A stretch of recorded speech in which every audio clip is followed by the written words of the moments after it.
मेरे देशवासियों, चलिए आज हम लोग जो है भारत संविधान के बारे में जानेंगे।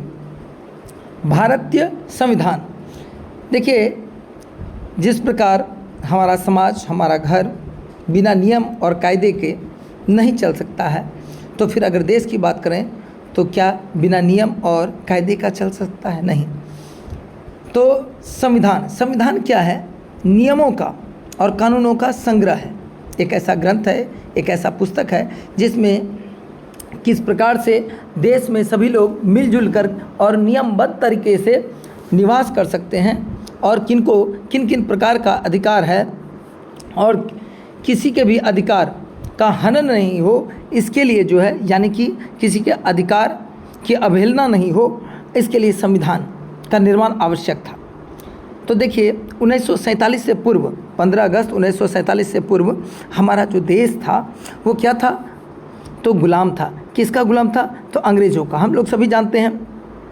तो जानते हैं आज कि किस प्रकार संविधान का निर्माण प्रारंभ हुआ, और आप लोगों में से कई लोग इसके बारे में जानकारी रखते होंगे। तो यह प्रतियोगिता परीक्षाओं के लिए आवश्यक भी है, इससे बहुत सारे प्रश्न आएंगे निश्चित रूप से, और वहीं जो आर्ट्स के स्टूडेंट हैं उनके लिए भी यह काफ़ी आवश्यक है, महत्वपूर्ण है। चलिए बढ़ते हैं। सबसे पहले संविधान सभा द्वारा संविधान रचना का कार्य का जो शुभारंभ हुआ था, यानी कि संविधान सभा ने जो संविधान रचना का कार्य का शुरुआत किया था कार्य के, तो कब किया था जी? तो 9 दिसंबर 1946 को क्या हुआ था? संविधान रचना का कार्य शुरू हो गया था। इसके निर्माण में समय कितने लगे? तो इसके निर्माण में याद रखिएगा 2 वर्ष 11 महीने और 18 दिन, करीब 3 वर्ष लगे थे। लेकिन ध्यान देना है कि अगर आप ऑप्शन में जो है देखें कि 3 वर्ष, करीब 3 वर्ष है, तो 3 वर्ष, अगर वहाँ आपको वर्ष, महीने और दिन के रूप में दिया हो तो याद रखना है 2 वर्ष 11 महीने और 18 दिन लगे थे संविधान के निर्माण में। ठीक है, बढ़ते हैं आगे। 1922 में महात्मा गांधी ने इस मांग का समर्थन किया था कि भारतीय जनता ही देश का जो राजनीतिक है उसका भाग्य विधाता हो। अब देखिए मांग क्या था कि भारतीय जनता ही देश की राजनीतिक भाग्य की विधाता हो, और कहा था, क्या कहा था? स्वराज ब्रिटिश संसद का निःशुल्क उपहार नहीं होगा। यहाँ उपचार लिखा गया है, लेकिन समझिए कि यहाँ उपहार है। ठीक है, उपहार नहीं होगा, अपितु भारत की पूर्ण आत्मा अभिव्यक्ति की घोषणा होगी। पूर्ण आत्म अभिव्यक्ति की घोषणा होगी। ठीक है, किन्होंने कहा था यह बात कि स्वराज ब्रिटिश संसद का निःशुल्क उपहार नहीं होगा, बल्कि क्या होगा? भारत की पूर्ण आत्म अभिव्यक्ति की घोषणा होगी, ऐसा महात्मा गांधी ने कहा था। ठीक है, 16 मई 1946 को कैबिनेट मिशन योजना के सुझाव द्वारा संविधान सभा के निर्माण का मार्ग प्रशस्त हुआ। ठीक है, वहीं 11 दिसंबर 1946 को डॉक्टर राजेंद्र प्रसाद को संविधान सभा का अस्थायी अध्यक्ष चुना गया था। तो संविधान सभा का अस्थायी अध्यक्ष कौन था? तो डॉक्टर राजेंद्र प्रसाद थे। याद रखिएगा, यहाँ डॉक्टर भीमराव अंबेडकर नहीं लिख देंगे। ठीक है, कौन थे? डॉक्टर राजेंद्र प्रसाद संविधान सभा के अस्थायी अध्यक्ष चुने गए थे। कब चुने गए थे? तो 11 दिसंबर 1946 को, 11 दिसंबर 1946 को। ठीक है, 13 दिसंबर 1946 को पंडित जवाहरलाल नेहरू ने क्या किया था? तो उद्देश्य प्रस्ताव प्रस्तुत किया था। कब किया था? तो 13 दिसंबर 1946 को पंडित जवाहरलाल नेहरू ने उद्देश्य प्रस्ताव प्रस्तुत किया था, जिसके आधार पर संविधान का निर्माण किया जाना था। ठीक है, संविधान सभा ने चौथे अधिवेशन में, कौन से अधिवेशन में? चौथे अधिवेशन में 22 जुलाई 1947 को। तो चौथा अधिवेशन हुआ कब था? 22 जुलाई 1947 को राष्ट्र ध्वज को अपनाया था। जो हमारा राष्ट्र ध्वज क्या है जी? तो तिरंगा है। ठीक है, 29 अगस्त 1947 को ध्यान दीजिए, संविधान सभा ने डॉक्टर भीमराव अंबेडकर की अध्यक्षता में 7 सदस्यों की एक प्रारूप अथवा मसौदा समिति यानी कि ड्राफ्टिंग कमेटी। तो याद रखिएगा डॉक्टर भीमराव अंबेडकर जो थे वो किसके अध्यक्ष थे? तो ड्राफ्टिंग कमेटी के, प्रारूप समिति के, ठीक है, संविधान सभा के अध्यक्ष कौन थे? डॉक्टर राजेंद्र प्रसाद। और मसौदा समिति या ड्राफ्टिंग कमेटी या प्रारूप समिति का अध्यक्ष कौन था? तो डॉक्टर भीमराव अंबेडकर, जिनको बाबा साहब अंबेडकर भी कहते हैं। 26 नवंबर 1949 को संविधान सभा के अध्यक्ष डॉक्टर राजेंद्र प्रसाद के हस्ताक्षर के बाद संविधान पूर्ण रूप से तैयार हो गया। क्या हो गया? संविधान पूर्ण रूप से तैयार हो गया। तो किनके हस्ताक्षर के बाद जी? तो 26 नवंबर 1949 को क्या हो गया था? संविधान का कार्य पूर्ण हो गया था, समापन हो गया था। 26 नवंबर 1949 को, 26 नवंबर 1949 को जो संविधान लिखने का कार्य था वह संपन्न हो गया था। और हस्ताक्षर किन्होंने किया था? डॉक्टर राजेंद्र प्रसाद। तो हम आपको पहले बता चुके हैं और कई बार कह रहे हैं कि संविधान सभा के अध्यक्ष कौन थे? डॉक्टर राजेंद्र प्रसाद। और प्रारूप या मसौदा समिति, जिसको ड्राफ्टिंग कमेटी कहते हैं, उसके अध्यक्ष कौन थे? तो डॉक्टर भीमराव अंबेडकर। दोनों अलग अलग प्रश्न है, ठीक है, ध्यान रखना है इस बात को। चलिए आगे बढ़ते हैं। संविधान रचना के कार्य में कुल कितने रुपए खर्च हुए थे? तो लगभग 64 लाख रुपए खर्च हुए थे, ठीक है। 24 जनवरी को संविधान सभा ने डॉक्टर राजेंद्र प्रसाद को भारत का प्रथम राष्ट्रपति चुना था। तो भारत का प्रथम राष्ट्रपति किसे चुना गया था? तो हम लोग जानते हैं डॉक्टर राजेंद्र प्रसाद को। लेकिन कब? तो 24 जनवरी को। उस समय निर्वाचन तो नहीं था, इलेक्शन तो नहीं हुआ था, क्योंकि पहला जो आम चुनाव हुआ था वह 1952 में हुआ था। और हम बात कर रहे हैं कब का? 24 जनवरी को। संविधान सभा ने किनको नियुक्त किया था? डॉक्टर राजेंद्र प्रसाद को भारत का प्रथम राष्ट्रपति। और वहीं अगर बात करें 26 जनवरी 1950 को हमारा संविधान लागू हो गया। और यही वो दिन है जिस दिन के बाद हम लोग 26 जनवरी को क्या मनाते हैं? तो गणतंत्र दिवस मनाते हैं। क्या मनाते हैं? गणतंत्र दिवस मनाते हैं, ठीक है। मूल संविधान, ध्यान दीजिएगा, बहुत ही प्रमुख बात है। जो मूल संविधान है, संविधान की जो मूल प्रति थी, जो शुरुआती दौर में जो संविधान का कार्य संपन्न हुआ था उसके बाद, तो उस समय 395 अनुच्छेद था और 22 भाग था और 8 अनुसूचियाँ थी। परंतु वर्तमान में अगर कहा जाए तो अभी मौजूदा समय में 25 भाग हैं तथा 12 अनुसूचियाँ हैं। कितने? 12 अनुसूचियाँ हैं। अब प्रस्तावना के कुछ महत्वपूर्ण बिंदु को देख लेते हैं। संविधान की प्रस्तावना में कहा गया है कि हम भारत के लोग भारत को प्रभुसत्ता संपन्न लोकतांत्रिक गणतंत्र बनाने का संकल्प लेकर तथा उसके समस्त नागरिकों को सामाजिक, आर्थिक व राजनीतिक चिंतन, अभिव्यक्ति, विश्वास, आस्था, उपासना की स्वतंत्रता, पद व अवसर की समानता तथा उनमें व्यक्ति की गरिमा तथा राष्ट्र की एकता सुनिश्चित करने वाली बंधुता को सुरक्षित करने हेतु आज 26 नवंबर 1949 को विधानसभा में इस संविधान को अंगीकार, अधिनियमित तथा आत्म अर्पित किया गया। कब? 26 नवंबर 1949 को। बताइए, संविधान लिखने का कार्य समापन हो गया था, लेकिन लागू कब हुआ था? तो 26 जनवरी 1950 को, ठीक है। बढ़ते हैं आगे। 1976 में संविधान में संशोधन हुआ। कौन सा संशोधन? तो 42वां संशोधन हुआ था, जिसमें 4 अन्य शब्द जो है वो प्रस्तावना में जोड़ा गया, ठीक है। कौन कौन से वे शब्द थे? तो प्रभुसत्ता संपन्न, समाजवादी, पंथ निरपेक्ष और अखंडता। कौन कौन सा शब्द था? वो शब्द था प्रभुसत्ता संपन्न, समाजवादी, पंथ निरपेक्ष और अखंडता। आप लोग ध्यान रखिएगा, बहुत ही इंपॉर्टेंट क्वेश्चन इससे आता है एग्जाम में, ठीक है। आगे बढ़ते हैं। अच्छा, अब बताते हैं कुछ मूल बिंदु को लेकर के चलते हैं, क्योंकि यह जो सब्जेक्ट है वह राजनीति शास्त्र है और राजनीति शास्त्र में राजनीति की बात नहीं हो तो फिर बेकार है।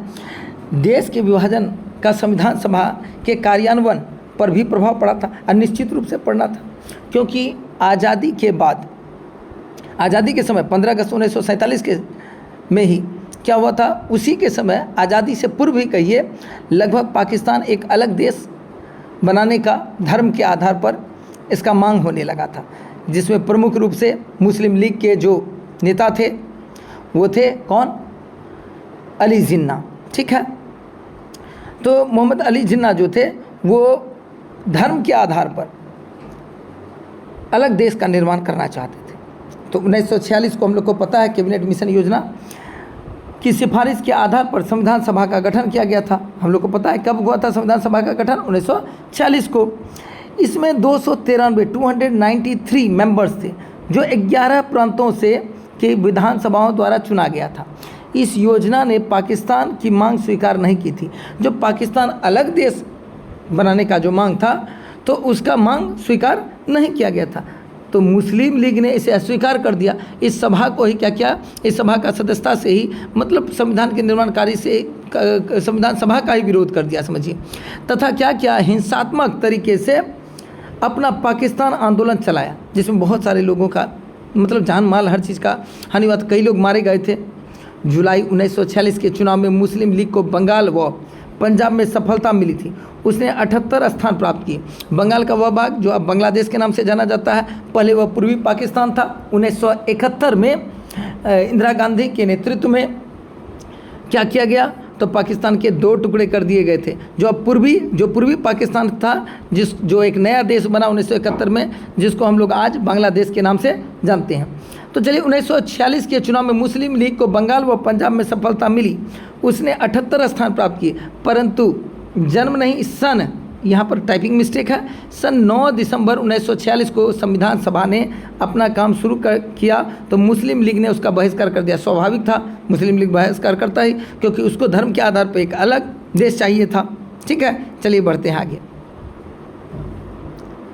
संविधान के दूसरे भाग में, किसमें, संविधान के दूसरे भाग में भारत की नागरिकता से संबंधित प्रावधान है। तो आपको क्वेश्चन रह सकता है कि भारत की नागरिकता से संबंधित प्रावधान किस भाग में है। ठीक है, तो संविधान के दूसरे भाग में है। किस में है, याद रखना है, संविधान के दूसरे भाग में भारत की नागरिकता से संबंधित प्रावधान है। ठीक है, इसके अनुसार जो लोग 19 जुलाई 1948 से पूर्व पाकिस्तान से भारत आए, कब से, ध्यान दीजिएगा, दूसरा जो भाग है उसमें कहा गया है कि 19 जुलाई 1948 से पहले जो पूर्व पाकिस्तान से, यानी कि पूर्व पहले से 1948 से पहले पाकिस्तान से भारत आए, उन्हें भी भारत की नागरिकता प्राप्त होगी, बशर्ते, अब देखिए, जो 19 जुलाई 1948 से पहले पाकिस्तान में थे, ठीक है, और पाकिस्तान से वापस आ गए, उनको भारत का नागरिकता प्राप्त होगा, लेकिन उनके माता पिता या दादा दादी में से किसी एक का जन्म अखंड भारत में हुआ हो। कहाँ हुआ हो, अखंड भारत में, यानी कि अविभाजित भारत में। जो व्यक्ति 1 मार्च 1947 के बाद भारत से पाकिस्तान चला गया, जो व्यक्ति 1 मार्च 1947 के बाद भारत से पाकिस्तान चला गया, उसकी नागरिकता समाप्त हो गई, किंतु वह भारत का नागरिक हो सकता है। ध्यान दीजिएगा, 1 मार्च 1947 से पहले जो पाकिस्तान चला गया था उसका नागरिकता समाप्त हो गया, लेकिन अगर वह भारत का नागरिक हो सकता है अगर 19 जुलाई 1948 के बाद उपयुक्त सरकारी अधिकारी से वह अस्थायी पुनर्वास का अनुमति पत्र लेकर के भारत आए तब।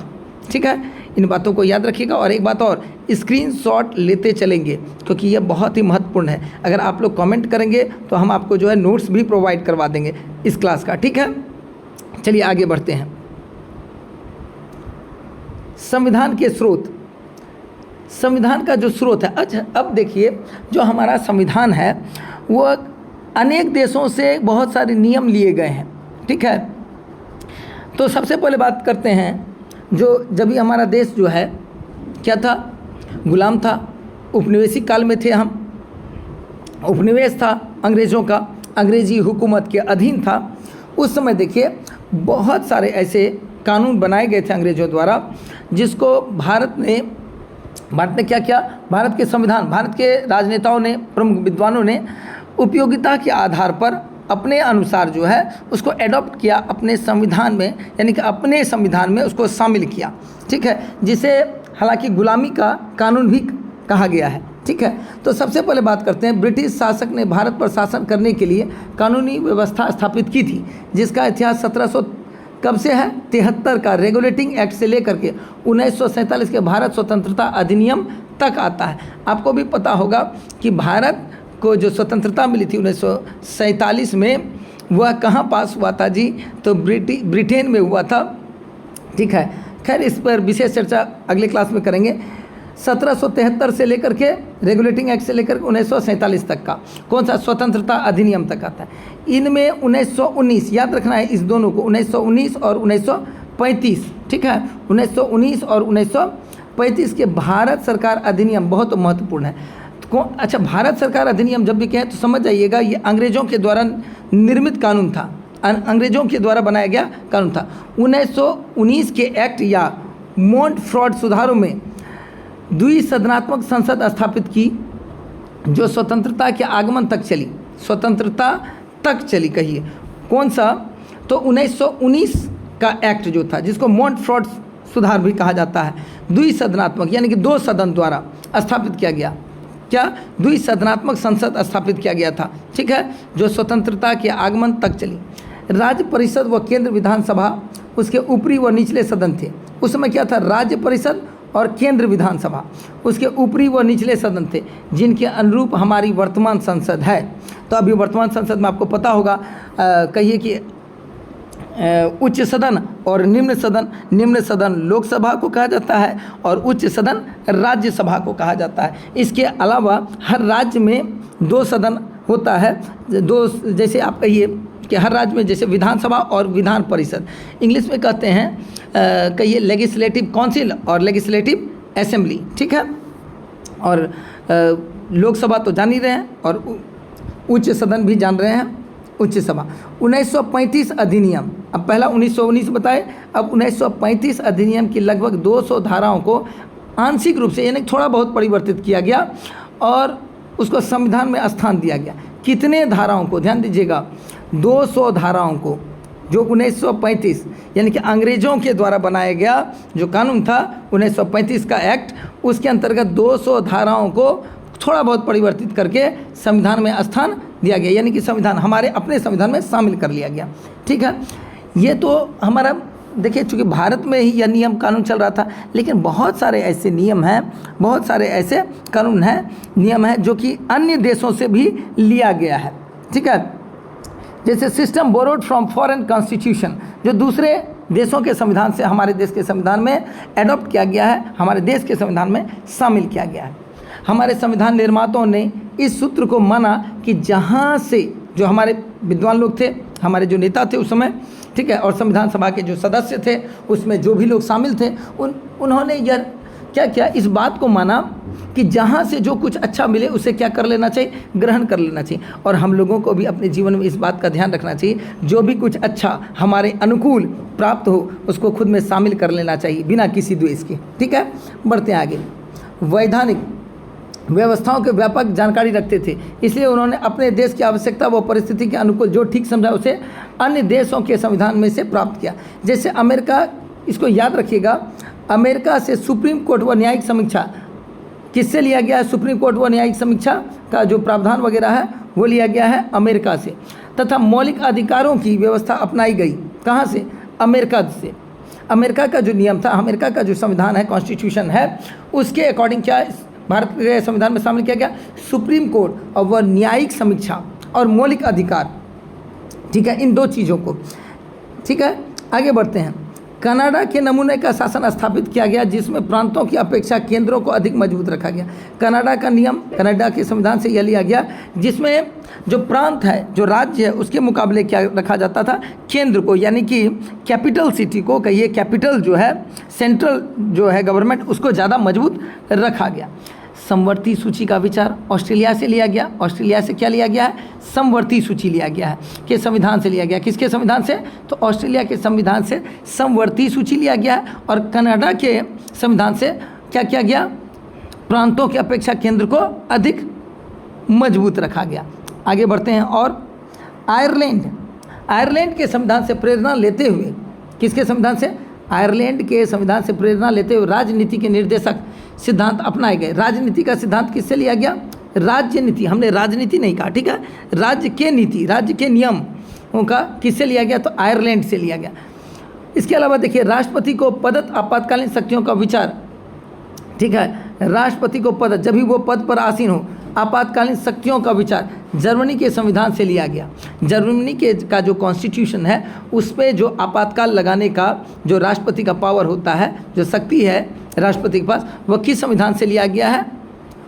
तो जर्मनी के संविधान से लिया गया है। इसी प्रकार संविधान में संशोधन करने की विधि जो हम लोग संविधान में जो हम लोग कहते हैं कि हमारा जो कॉन्स्टिट्यूशन है वो फ्लेक्सिबल है।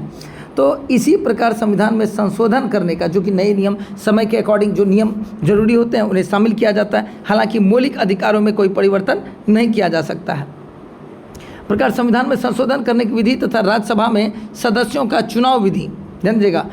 इसी प्रकार संविधान में संशोधन करने की विधि तथा राज्यसभा में सदस्यों के चुनाव विधि दक्षिण अफ्रीका के संविधान से ली गई है। ठीक है, कोई दिक्कत यहाँ तक? आगे बढ़ते हैं। कुछ महत्वपूर्ण फैक्ट है जिसको हम लोग को जानना चाहिए। तो जानते हैं, यदि सुप्रीम कोर्ट या हाई कोर्ट के किसी जज को महाभियोग की प्रक्रिया से हटाया जाना है तो कौन सा? तो 1968 के जजों की जांच पड़ताल संबंधी कानून का पालन होगा। कौन से कानून का पालन होगा? मान लीजिए सुप्रीम कोर्ट का कोई जो जज है या हाई कोर्ट का जज है, उसको हटाया कैसे जा सकता है? ये भी ऑब्जेक्टिव में बहुत महत्वपूर्ण है कि सुप्रीम कोर्ट या हाई कोर्ट का जो जज होता है उसे कैसे हटाया जाता है पद से? तो महाअभियोग ला करके। कैसे? तो महाअभियोग। यह जो है किस कानून के अंतर्गत आता है? तो 1968 के जजों की जांच पड़ताल संबंधी कानून का पालन होता है। किस कानून के द्वारा? किस नियम के द्वारा? तो 1968 के द्वारा। अब देखिए, गोलकनाथ केस 1967 का बात कर रहे हैं। न्यायालय ने कहा कि संविधान में कोई ऐसा संशोधन नहीं हो सकता है जो मौलिक अधिकारों में कटौती करे। तो हम पहले ही कह चुके हैं कि देखिए, संशोधन करने का अधिकार है समय के अकॉर्डिंग, लेकिन जो है मौलिक अधिकारों में कटौती करने का प्रावधान नहीं है। ये किनके द्वारा? तो गोलकनाथ केस 1967 में न्यायालय में कहा गया था। किनके द्वारा? गोलकनाथ केस में 1967 में कहा गया था कि न्यायालय ने क्या कहा? संविधान में कोई भी ऐसा संशोधन नहीं हो सकता है जो मौलिक अधिकारों में कटौती करे। वहीं अगर बात करें किसका? केशवानंद भारती केस का। पहला गोलकनाथ केस बताए, अब आते हैं केशवानंद भारती केस का। 1973 में न्यायालय ने यह कहा कि संविधान में कोई ऐसा संशोधन नहीं हो सकता जो उसके अमूल ढांचे को बदले, यानी कि जो मूल ढांचा है उसको परिवर्तित नहीं किया जा सकता है। ठीक है, परिवर्तन का भी नियम है। ऐसा नहीं कि कुछ भी कभी भी आप चेंज कर सकते हैं। पार्लियामेंट में बिल लाए और जो है उसको दोनों ही सदन द्वारा पास करवा दिए, तो ऐसा नहीं है। केशवानंद भारती केस में 1973 में न्यायालय ने, जो सुप्रीम कोर्ट है, उन्होंने ऐसा प्रावधान दिया कि कोई भी ऐसा संशोधन नहीं हो सकता है जो अमूल ढांचे को बदले, यानी कि जिस पर आधारित है हमारा नियम, जिस पर आधारित है हमारा संविधान। ठीक, आगे बढ़ते हैं। देखिए, संविधान के तीसरे भाग में मौलिक अधिकारों की विस्तृत सूची दी गई है। अच्छा, आपको याद रखना है कि मौलिक अधिकारों का जो विस्तृत सूची दिया गया है या मौलिक अधिकार के बारे में जो वर्णन किया गया है, तो संविधान के किस भाग में? तो तीसरे भाग में। संविधान के किस भाग में मौलिक अधिकारों का वर्णन है? तो तीसरे भाग में। ये अधिकार 6 प्रकार के हैं। ये कितने प्रकार के अधिकार हैं? तो ये अधिकार 6 प्रकार के हैं, जैसे समानता का अधिकार, स्वतंत्रता का अधिकार, शोषण के विरुद्ध अधिकार, धर्म का अधिकार, ठीक है, सांस्कृतिक और शैक्षणिक अधिकार। कौन कौन सा? सांस्कृतिक और शैक्षणिक अधिकार, सांस्कृतिक और शैक्षणिक अधिकार तथा संवैधानिक उपचारों का अधिकार। 7 मौलिक अधिकार थे शुरुआती समय में। शुरुआत में कितना था? 7 मौलिक अधिकार था। अभी 6 मौलिक अधिकार है। ठीक है, किंतु 1978 में 44वां संशोधन हुआ जिसने संपत्ति के अधिकार को इस भाग से निकाल दिया। 1978 में किस संशोधन द्वारा? तो 44वां संशोधन हुआ। ठीक है, संविधान संशोधन हुआ जिसमें जो संपत्ति का अधिकार था उसको क्या किया गया? संपत्ति के अधिकार को मौलिक अधिकारों की श्रेणी में से निकाल दिया गया। वहीं 1976 के 42वें संविधान संशोधन में नागरिकों के मौलिक कर्तव्य वाला भाग जोड़ा गया। अब आते हैं कि संविधान में मौलिक अधिकार तो मिला हुआ है, ठीक है, मौलिक अधिकार मिला हुआ है, लेकिन जो है मौलिक अधिकार के अलावा 1976 में, कब? 1976 में जो 42वां संशोधन हुआ था उसके लिए क्या किया गया? मौलिक कर्तव्य भी जोड़ा गया। कहने का मतलब कि आपको मौलिक अधिकार तो मिला है, किस किस चीज़ों का?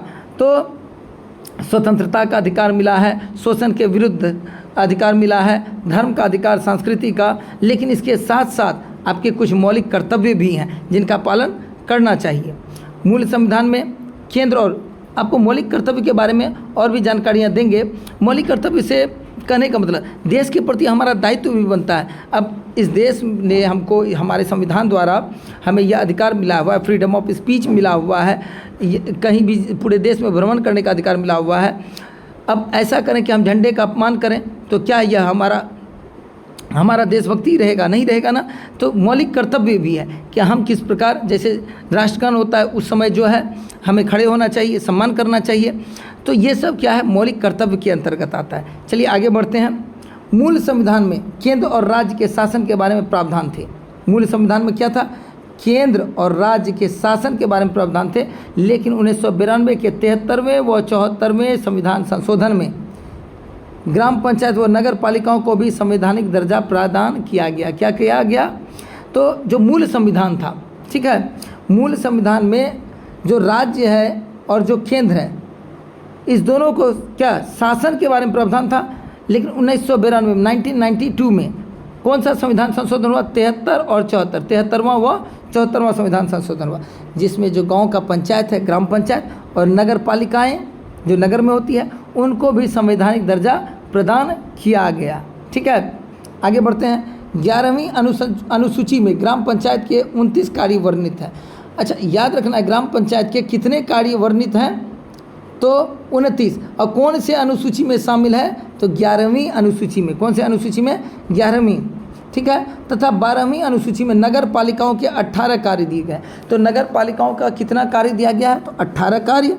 और ग्राम पंचायतों के अंतर्गत कितने कार्य का वर्णन है? तो 29 कार्य। और ग्राम पंचायत का बात किस में? तो 11वीं अनुसूची में, और नगर पालिकाओं का 12वीं अनुसूची में। आपको पहले भी कह चुका है, स्क्रीनशॉट आप लेते चलेंगे। ठीक है, और कमेंट कीजिएगा तो आप लोगों को जो है नोट्स भी प्रोवाइड करवा दिया जाएगा। चलिए आगे बढ़ते हैं। संकटकालीन धाराएं, यानी कि इमरजेंसी के अंतर्गत, इमरजेंसी जो लगाया जाता है राष्ट्रपति द्वारा, राष्ट्रपति शासन कहते हैं। ठीक है, और कई बार सुने होंगे जो धाराएं लगाई जाती है जिसमें आप समूह में रह नहीं सकते, समूह में घूम नहीं सकते हैं, किसी प्रकार का सभा नहीं कर सकते हैं। तो देश या उसके किसी भाग पर संकट की स्थिति हो तो ऐसी परिस्थिति में देश या देश का कोई भी हिस्सा हो, कहीं पर भी ऐसा लगा कि देश में जो है संकट का स्थिति प्राप्त हो रहा है या किसी हिस्से में, ठीक है, उपद्रव की संभावनाएं हैं, तो राष्ट्रपति अपनी संकटकालीन जो इमरजेंसी के समय जो उनको पावर दिया जाता है, जिसको हम लोग राष्ट्रपति शासन कहते हैं, राष्ट्रपति अपनी संकटकालीन शक्तियों का प्रयोग कर सकता है। किस अनुच्छेद के अंतर्गत? अनुच्छेद 352 के तहत संकट काल घोषित किया जा सकता है। किस अनुच्छेद के अंतर्गत संकट काल घोषित किया जाता है? तो अनुच्छेद 352, याद रखिएगा, अनुच्छेद 352 के अंतर्गत संकट काल घोषित किया जा सकता है। यदि युद्ध या बाहरी आक्रमण या किसी जगह सशस्त्र विद्रोह हो जाए, यानी कि हथियार के साथ विद्रोह हो जाए, तो ऐसी स्थिति में या फिर युद्ध का बात हो जाए या इन्वेड हो जाए, बाहरी आक्रमण हो जाए, तो अनुच्छेद 356 के अनुसार भारत के किसी राज्य में संकट काल घोषित किया जा सकता है। याद रखिएगा कि पूरे देश में संकट काल की स्थिति हो जाए, ठीक है, तो राष्ट्रपति अपने संकटकालीन शक्तियों का प्रयोग कर सकता है। और 352 के तहत, ठीक है, लेकिन युद्ध के स्थिति में या बाहरी आक्रमण हो जाए या कहीं आर्म्स के साथ, हथियार के साथ सशस्त्र विद्रोह हो, तो तब 356 के अनुसार भारत के किसी राज्य में संकट काल घोषित किया जा सकता है। यदि वहाँ संवैधानिक तंत्र विफल हो जाए तो अनुच्छेद 307, मान लीजिए कि संविधान एक तंत्र के अंतर्गत, जैसे कि मान लीजिए मुख्यमंत्री है या मंत्रालय है किसी राज्य का, वह जो शासन व्यवस्था है, राज्य सरकार जो है, वह किसी संकट काल को संभालने में अक्षम है, यानी कि नहीं संभाल पा रहा है, तो ऐसी स्थिति में वहाँ पे भी राष्ट्रपति शासन लगाया जा सकता है। किसके अंतर्गत? तो अनुच्छेद 307 के अंतर्गत। देखिए, तीनों राष्ट्रपति शासन ही लग रहा है, लेकिन तीनों का श्रेणी अलग अलग है के तहत संकट काल घोषणा की जा सकती है। यदि भारत या उसके किसी भाग में देश की साख या वित्तीय स्थायित्व को खतरा हो, ठीक है, तब भी अनुच्छेद 307 लगाया जाएगा। यह शक्तियाँ राष्ट्रपति को तानाशाह नहीं बनाती है, यह शक्तियाँ राष्ट्रपति को तानाशाह नहीं बनाती है। अब कहिए कि राष्ट्रपति तानाशाह है, तब तो कभी भी किसी पर भी लगा दे, लेकिन ऐसा नहीं है। क्यों नहीं है?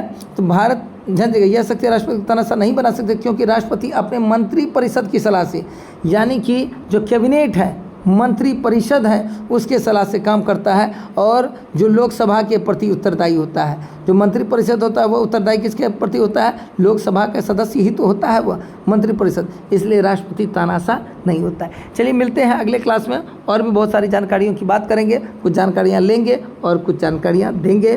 तब तक के लिए आपका दिन शुभ हो, आप आगे बढ़ें, तरक्की करें और देश के तरक्की में अपना योगदान दें। आशा करते हैं आपको यह क्लास अच्छा लगा होगा। कृपया अपनी योग्यता और अपने संस्कार को बनाए रखें। धन्यवाद।